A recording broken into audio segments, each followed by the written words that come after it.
गोटे बाइक रे 3 जन सांग कोणार्क बुलिबाकू जाइथिले। आउ सेठारु बुलाबुली सारी विलंबित राति रे बाइक रे फेरुथबा समय रे रास्ता रे घटिला भयंकर दुर्घटना। फल 3 जन युवकर जीवन जाइछि। एपरी एक मर्मन्तुत दुर्घटना घटी कोणार्क काकटपुर रास्तार बढ़ई छक निकटरे।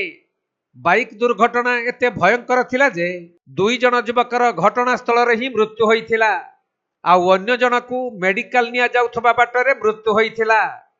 मिलिथिबा सूचना अनुसार निमापड़ा ब्लॉक दंडीकिरा ग्रामर सागर मल्लिक, दीपक मल्लिक और नियाली ब्लॉक मथुरीडीह ग्रामर जयप्रकाश साहू 3 जन सांग एक बाइक जोगे कोणार्क बुलिबा पई जाइथिले। आउ विलंबित राति रे सेमाने फेरुथबा समय रे कोणार्क काकटपुर रास्तार बढ़ई छक निकटरे बाइकटी भारसाम्य हराई एक बरगछ चांदिनी रे पिटी होई जाइथिले। तेणु भयंकर शब्द शुणी तुरंत आखपाख लोक माने आसी चंपाहर अग्निशम विभाग को खबर देइथिले। खबर पाई अग्निशम विभागर कर्मचारी माने दुर्घटना स्थल रे पहुंची 3 जन युवक को उद्धार करी प्रथमे गुप मेडिकल को नहीं जाइथिले।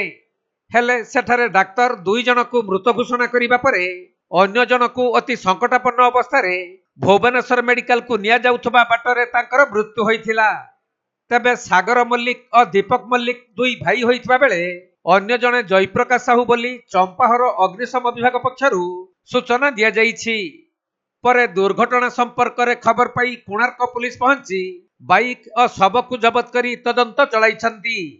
सेपटे दुर्घटना घटिथिबा बरगछ निकटरे आलुकर व्यवस्था नथिबारु एपरी अघटन घटिला बोली स्थानीय लोकंक ठारू सूचना मिलिछि।